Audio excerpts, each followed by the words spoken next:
Las emociones y los sentimientos son la energía que necesitamos a diario para comunicarnos. Todo lo que nos rodea es emocional. Las obras de arte que nos trasladan a lugares, momentos o historias personales tienen un gran potencial evocador y nos sitúan en el epicentro emocional del ser humano. No en vano, desde la prehistoria, las manifestaciones artísticas nos han servido para mostrar nuestras más intensas preocupaciones, desde la exaltación del amor hasta las perturbaciones más íntimas. La teoría del color de Goethe y su relación con la personalidad.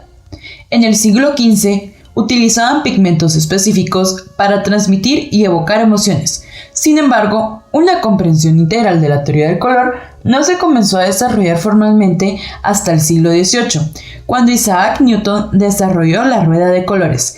Sin embargo, años más tarde, el gran escritor e intelectual Johann Wolfgang von Goethe, con su obra sobre teoría del color, sentó las bases de la psicología del color que conocemos en la actualidad, destacando la percepción humana como el aspecto olvidado por las teorías newtonianas. Goethe dio un primordial papel a la percepción del color, al aspecto subjetivo de este, atribuyéndole un valor determinado, una especie de personalidad a los colores. Goethe es el maestro precursor de la psicología del color como tal. Este estudio que se basa en analizar el efecto del color en la percepción y la conducta humana. El antecedente de la publicación Teoría de los colores se ubica en un estudio que realizó junto al filósofo e historiador Friedrich Schiller. A esta obra le llamaron Rosa de los temperamentos, realizado entre 1798 y 1799. Se trata de una relación de los colores con los rasgos de carácter de las personas, es decir, 12 colores, 12 temperamentos u ocupaciones: tiranos, héroes, aventureros, hedonistas, amantes, poetas, oradores públicos, historiadores, maestros, filósofos, pedantes, gobernantes y estos, a su vez, agrupados en los 4 temperamentos derivados de la teoría filosófica griega y romana en la antigüedad, que son colérico, melancólico, sanguíneo y flemático. El toque de Goethe fue que realizó lo que él llamó un diagrama de la mente humana. Así atribuyó a cada color ciertos aspectos que en todo caso explicarían el complejo comportamiento de las personas. Asimismo, realizó otros diagramas triangulares en los que se basó en el contenido emocional de cada color. Todos estos atributos siguen presentes en la psicología del color.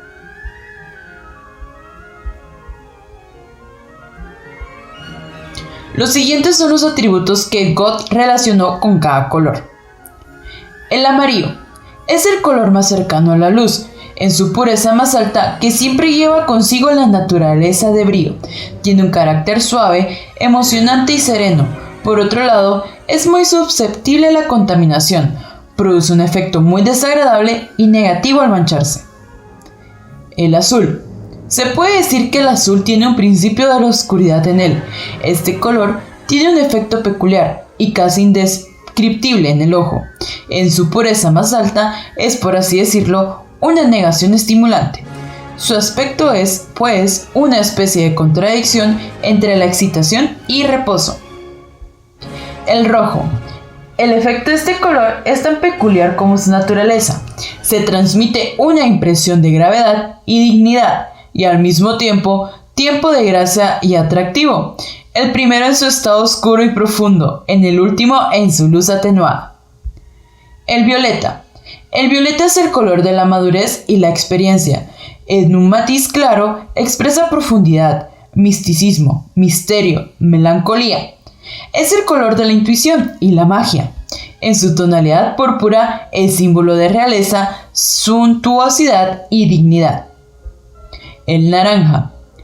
Mezcla de amarillo y rojo. Tiene las cualidades de ambos, aunque en menor grado. Es el color de la energía, un color para temperamentos primarios que gustan a niños, bárbaros y salvajes, porque refuerza sus tendencias naturales al entusiasmo, al ardor y a la euforia. El verde. Este color es reconfortante, libera el espíritu y equilibra las sensaciones. El ojo experimenta un estado de agrado cuando lo observa.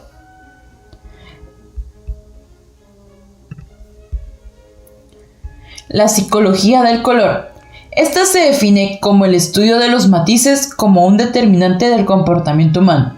Esto quiere decir que los artistas pueden analizar la manera en que nos hará sentir y reaccionar la utilización de los colores. Algunas de estas asociaciones son tan fuertes que pueden estimular el comportamiento, las acciones y hasta los sentimientos en las personas.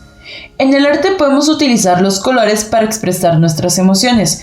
Asimismo, podemos hacer uso de los colores intencionalmente para provocar emociones en nuestra audiencia.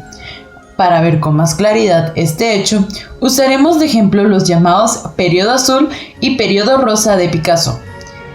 En el periodo azul, pintó obras monocromáticas, representando en ellas escenas sombrías y desalentadoras. Más tarde, en el periodo rosa, utilizó tonos alegres como el rojo, el naranja y el rosa. Así se puede observar el contraste directo con los colores fríos de su periodo anterior. A continuación, mencionaremos algunas asociaciones que coloquialmente se ejercen en relación a diversos colores. El azul. Hay una variedad de tonos azules en la naturaleza, especialmente en el cielo y los cuerpos de agua. El azul a menudo se asocia con la calma y la satisfacción. Los tonos de azul también se dice representan la confiabilidad. En algunas situaciones, especialmente en el arte, el azul opaco y oscuro ha sido asociado con la tristeza. El verde. El verde está aún más ligado a la naturaleza que el azul. Las plantas y árboles aportan una gran variedad de tonos verdes. De hecho, puesto que es el color de muchísimas plantas, mismas que los seres humanos estamos diseñados para reconocer, es uno de los colores que percibimos en mayor cantidad de matices. La mayoría de las culturas ven el verde como señal de juventud y salud. Por lo mismo, también se relaciona con la prosperidad y la vida. El púrpura tiene una larga relación con la nobleza. Por siglos fue color difícil de reproducir, por lo que históricamente solo los ricos podían permitirse artículos de color morado. Actualmente, el violeta es visto como un ejemplo de creatividad y serenidad. Sin embargo, por su herencia histórica, sigue siendo también asociado con la nobleza y la sabiduría. El rojo, un color brillante y abrasivo, puede expresar enojo y tumulto. Sin embargo, el rojo significa más que solo frustración y caos. Transmite pasión, incluido el amor. El rojo es usado por muchas marcas comerciales, no necesariamente por los sentimientos que evoca, sino porque es muy fácil de notar para el ojo humano. Hay un viejo dicho entre pintores que dice: si quieres vender un cuadro, píntalo de rojo. El naranja, como el rojo, es muy visible y usado a menudo en las marcas comerciales, especialmente de equipos deportivos. Los tonos naranjas brillantes son enérgicos y joviales, mientras que los tonos más claros se pueden percibir como relajantes y refrescantes, tales como las puestas de sol. El amarillo.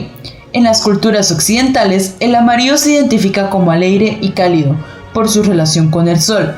Sin embargo, cuando se usa con demasiada dureza o en el contexto incorrecto, puede provocar frustración o incomodidad. El amarillo también está relacionado con la estimulación del apetito. El negro. El negro a menudo está relacionado con la oscuridad y el mal. Sin embargo, en las sociedades occidentales, el negro denota poder y autoridad. El blanco. El blanco es interesante porque tiene connotaciones casi opuestas en las culturas occidentales y orientales. En Occidente, el blanco es visto como puro, elegante y limpio. Por el contrario, en el este, el blanco está asociado con la muerte. En algunos casos, como la prisión, la esterilidad del blanco puede usarse para inducir la privación sensorial.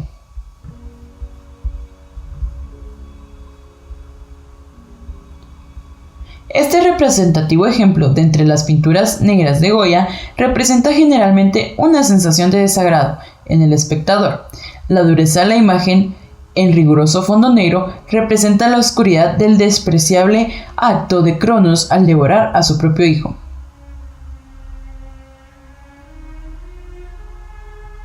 El luminismo es un estilo artístico que surge a mediados del siglo XIX y que se caracteriza por su tendencia a proyectar espacios iluminados, jugando con la luz a través de la pintura y pinceladas sueltas. El estilo nació en los Estados Unidos de América y se llegó a desarrollar entre 1860 y 1870.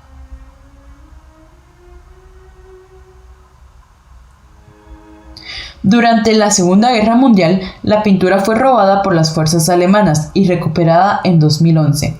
La pintura muestra a una comerciante judía a quien el artista inmortalizó. La mujer tiene ropa pobre, una gorra en la cabeza y un pañuelo en los hombros. Lleva 2 cestas de naranja. El fondo muestra los tejados de las casas de Varsovia. El rostro de la mujer está serio. Sus mejillas resaltadas y sus arrugas prominentes realzan el efecto de tristeza e impotencia que emanan directamente de su carácter. En contraste, hay naranjas cuyo color es una referencia a la vida, el calor y el clima austral.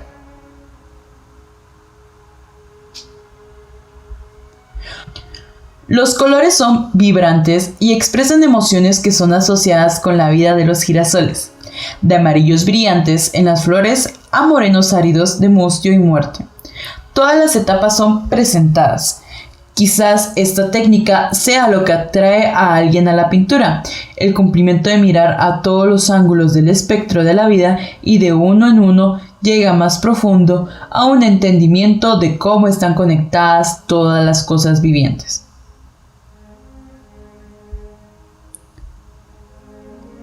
La pintura nos muestra su propia naturaleza surrealista, con giros de nubes, estructuras oscuras, luna, planetas y la representación del movimiento del viento y un colorido que intensifica la dualidad entre luz y oscuridad. En ella podemos ver claramente la variabilidad en la mente del artista. Puedes encontrar en ella distintas interpretaciones según tu estado de ánimo. Por ello es considerada una de sus grandes obras. Este lienzo de Van Gogh es una expresión de su emocionalidad en su nivel más elemental.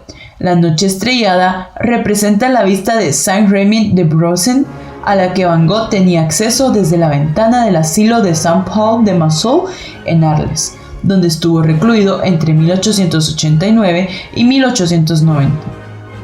El uso de los colores blanco y amarillo para crear el efecto de los espirales lleva la atención del espectador al cielo.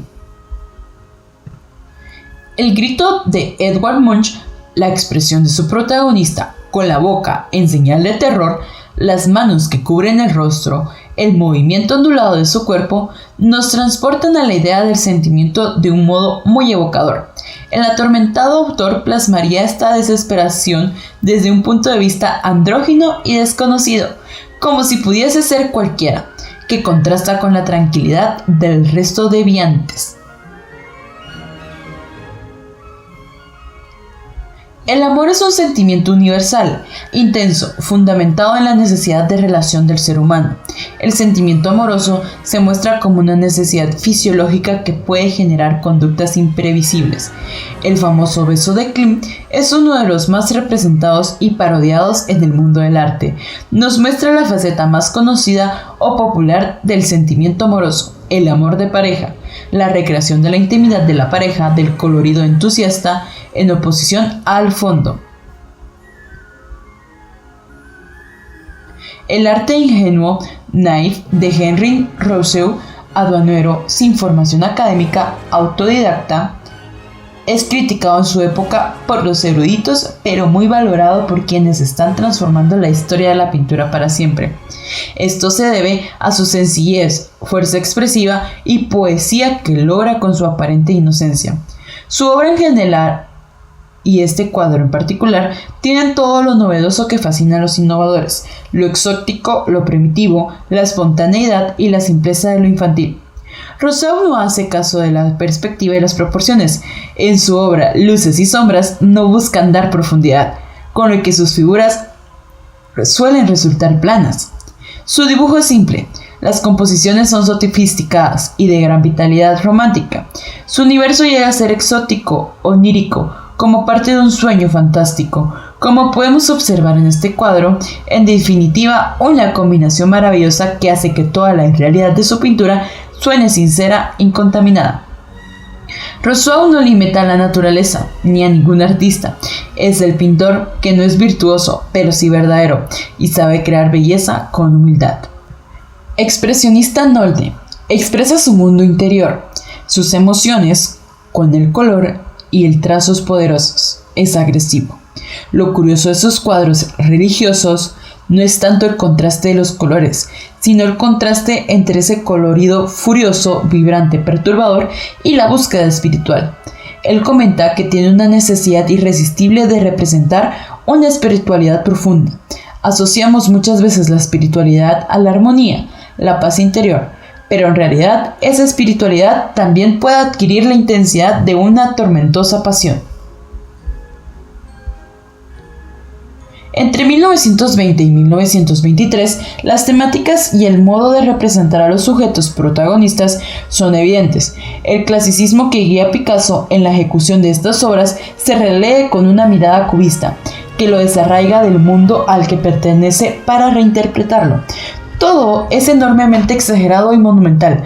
La mujer aquí retratada es en realidad un gigante, de manos y pies desproporcionadas que salen de una túnica tan rígida que semeja mármol. Los colores y los juegos de luz y sombras sirven a Picasso para manipular el cuerpo de la mujer, dándole a ese aspecto hinchado y rígido en el cual parece estar congelada. Todo ello, sin embargo, no quita a la figura una elegancia y una feminidad en el gesto y la mirada. La mano apoyada en la cara y las piernas cruzadas recuerdan una vez más los delicados movimientos de los personajes. Grant Wood, un pintor originario de Iowa, buscaba hacerse de un nombre en el Medio Oeste. Esta región inspiraría su pintura más famosa, American Gothic, o gótico estadounidense. Caracterizada por el estereotipo retrato de un granjero y su hija, esta pintura ofrece una fascinante mirada a la vida en las zonas rurales de Estados Unidos. Wood encontró inspiración en la vida cotidiana, un aspecto fundamental de American Gothic. El artista también optó por darle una expresión estoica a las figuras, una elección que muchas personas de esta región han malinterpretado como un intento por retratarlos como puritanos, demacrados, fanáticos religiosos de aspecto sombrío. Sin embargo, Wood hizo énfasis en su amor por su tierra natal y señaló que este no era el caso. El realismo socialista fue un movimiento desarrollado especialmente en la Unión Soviética. Tras la revolución, supuso una superación de los estilos artísticos asociados a la burguesía. Pretendía representar los problemas sociales y las vivencias personales de la clase trabajadora agrícola o industrializada. A través del realismo socialista se ensalzaban valores de trabajo proletario, convirtiéndolo en algo admirable. Los pintores representaban campesinos alegres y musculosos, trabajadores de fábricas y granjas colectivas, maquinaria. El expresionismo abstracto. El expresionismo abstracto fue un movimiento artístico que surgió hacia 1947 en Estados Unidos y cuya máxima expresión fue la pintura, realizado habitualmente en formatos de gran tamaño. Aquí desaparece de nuevo la figuración, aunque no radicalmente, pues en ocasiones puede encontrarse figuras reconocibles, pero por lo general se rechaza la forma. Para hablar de manchas, texturas, arenas, goteos, no existen jerarquías entre elementos representados, por lo que se entiende el espacio pictórico como un todo. La grama cromática se limita al uso del blanco y el negro y la combinación de colores primarios. En abstracción, que se aleja de la figura para representar de la manera más directa posible emociones y estados de ánimo. El pop art. El nombre popular, art o arte popular, fue acuñado por el crítico inglés Lawrence, quien lo utilizó para designar un movimiento que desde mediados de la década de 1950 hasta comienzos de la de 1970 se desarrolló de manera simultánea en Londres y Nueva York. Las obras de pop art tienen un marcado carácter figurativo, apoyado en la imaginería del mundo del consumo y la cultura popular. Anuncios, revistas, cómics, periódicos, personajes famosos y objetos cotidianos de consumo. El movimiento urbano que constituye el pop art, al contrario que el expresionismo abstracto, pretende unir arte y vida mediante el enfriamiento de las emociones. Tiene el propósito de reflejar la superficialidad de los elementos de la cultura de masas en sus obras, es decir, coge productos de consumo accesibles para todos y los representa. El op art, o abreviatura de optical art, es un arte óptico que se basa en la creación de juegos visuales e ilusiones ópticas que dan sensación de movimiento y que engañan al observador según se les mira. En este sentido, los elementos emocionales sí están completamente fuera del deseo del artista, que se enfoca en aspectos puramente estéticos. La combinación y repetición de líneas y figuras geométricas, junto con colores extravagantes, dan lugar a representaciones poco corrientes. No existe ningún aspecto emocional en las obras de op art, es pura ciencia, óptica, y con ello consigue efectos estéticos. A principios de la década de 1960, una serie de artistas hicieron desaparecer el objeto artístico tradicional, es decir, el caballete o la escultura, para sustituirlo por la creación de un acontecimiento en formato de espectáculo a medida del camino entre el teatro y las artes. El arte en acción es precisamente eso mismo, el nombre con el que se designa un conjunto de técnicas y estilos que se enfocan en el acto creado, es decir, en la acción que realiza el artista para dar lugar a una obra de arte, un hecho que le confiere además un carácter extremadamente efímero. El happening, el body art o la performance son formas de expresión del arte de acción. Este tipo de representación, el artista es parte del resultado de la obra. Fluxus es un movimiento propio de las artes visuales que tuvo su momento más activo entre la década de los 60 y los 70 del siglo XX. Este se movilizó para luchar contra la concepción artística como objeto de consumo o mercancía, haciéndolo del mismo un movimiento artístico de gran valor sociológico y muy cotizado en las subastas de arte en España. Esto lo que hace es aunar en sus obras diferentes elementos y materiales procedentes de diversos entornos, confiriéndoles un significado holístico al conjugarlos en la representación artística. Es una tendencia que busca incorporar el arte en la sociedad. El arte minimalista es una corriente del arte contemporáneo que surge durante la década de los años 60 en Estados Unidos y cuyo objetivo se enfoca en la necesidad de reducir el contenido a la más pura esencia, deshaciéndose así de todo elemento restante que no aporte valor a la obra. Y es que el minimalismo busca la mayor expresividad con los mínimos recursos, haciendo una especie de crítica a la desmesurada y el recargamiento de ciertas manifestaciones artísticas del movimiento, particularmente la del pop art. Como respuesta a la excesiva frialdad y distanciamiento de las últimas manifestaciones artísticas que se venían dando desde estos últimos años, surge el hiperrealismo, buscando de nuevo la representación de la realidad, de un modo absolutamente fiel y objetivo, partiendo a menudo de la copia de modelos fotográficos, procurando que la copia y el original se asemejen al máximo. El arte posmoderno, por oposición al denominado arte moderno, es el arte propio de la posmodernidad, teoría sociocultural que postula la actual vigencia de un periodo histórico que habría superado el proyecto moderno, es decir, la raíz cultural, política y económica propia de la edad contemporánea, marcada en lo cultural por la Ilustración, en lo político por la Revolución Francesa y en lo económico por la Revolución Industrial. El proyecto moderno se caracteriza por el fin del determinismo y de la supremacía de la religión, sustituidos por la razón y la ciencia, el objetivismo y el individualismo, la confianza en la tecnología y el progreso, en las propias capacidades del ser humano. El neoexpresismo es un movimiento pictórico surgido a finales de los años 60 y principios de los años 70 en Alemania, desde donde se extendió por el resto de Europa y Estados Unidos.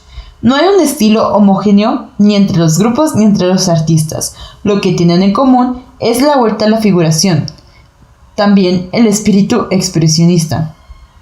Las pinturas suelen ser agresivas, una característica que se enfatiza con la pincelada violenta y los contrastes explosivos de color.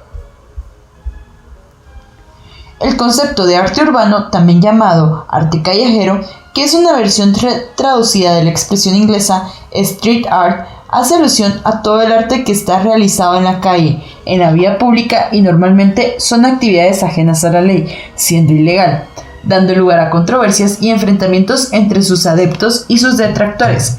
Esta forma de arte público suele por iniciativa exclusiva del artista, sin permiso ni encargos previos, y cuyo resultado es abandonado, así que la obra está determinada. El arte callejero, al integrar sus elementos en lugares públicos bastante transitados, pretende sorprender a los espectadores.